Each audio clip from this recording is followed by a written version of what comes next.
Êxodo, capítulo 38. Fez também o altar do holocausto de madeira de acácia. De 5 côvados era o seu comprimento, e de 5 côvados a sua largura, era quadrado, e de 3 côvados a sua altura. E fez-lhe as suas pontas nos seus 4 cantos, da mesma peça eram as suas pontas, e cobriu-o de cobre.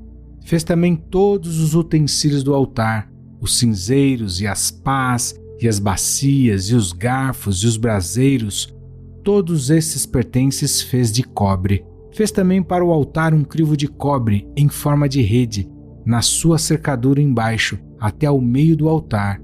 E fundiu 4 argolas para as 4 extremidades do crivo de cobre, para os lugares dos varais. E fez os varais de madeira de acácia, e os cobriu de cobre. E pôs os varais pelas argolas aos lados do altar, para com eles levar o altar, fê-lo oco e de tábuas.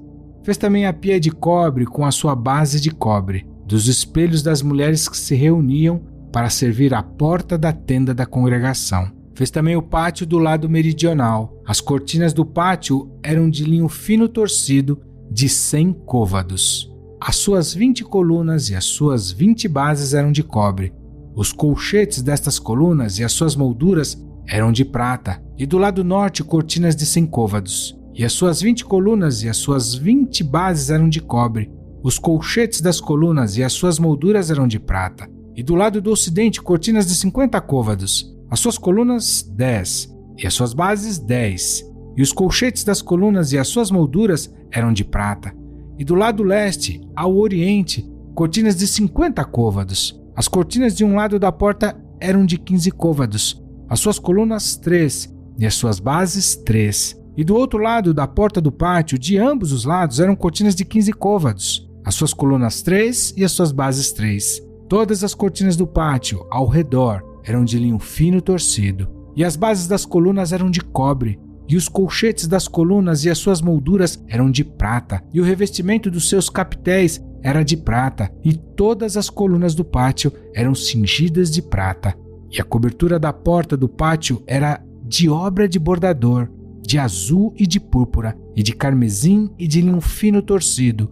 E o comprimento era de 20 côvados, e a altura na largura de 5 côvados, conforme as cortinas do pátio. E as suas 4 colunas e as suas 4 bases eram de cobre, os seus colchetes de prata, e o revestimento dos seus capitéis e as suas molduras eram de prata, e todas as estacas do tabernáculo e do pátio ao redor eram de cobre. Esta é a enumeração das coisas usadas no tabernáculo, o tabernáculo do testemunho, que por ordem de Moisés foram contadas para o ministério dos levitas, por intermédio de Itamar, filho de Arão, o sacerdote. Fez, pois, Bezalel, o filho de Uri, filho de Ur, da tribo de Judá, tudo quanto o Senhor tinha ordenado a Moisés. E com ele, Aholiabe, filho de Aizamaque, da tribo de Dan, um mestre de obra, e engenhoso artífice, e bordador em azul, e em púrpura, e em carmesim, e em linho fino.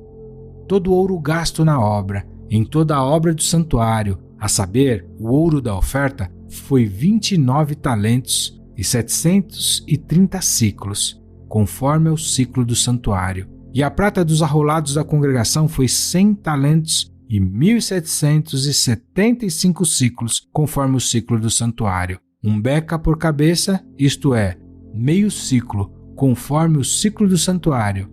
E todo aquele que passava aos arrolados, da idade de 20 anos para cima, que foram 603.550. E houve 100 talentos de prata para fundir as bases do santuário e as bases do véu. Para as 100 bases, 100 talentos, 1 talento para cada base. E dos 1.775 ciclos fez os colchetes das colunas, e cobriu seus capitéis e os cingiu de molduras. E o cobre da oferta foi 70 talentos e 2.400 ciclos, e dele fez as bases da porta da tenda da congregação, e o altar de cobre, e o crivo de cobre de todos os utensílios do altar, e as bases do pátio ao redor, e as bases da porta do pátio, e todas as estacas do tabernáculo, e todas as estacas do pátio ao redor.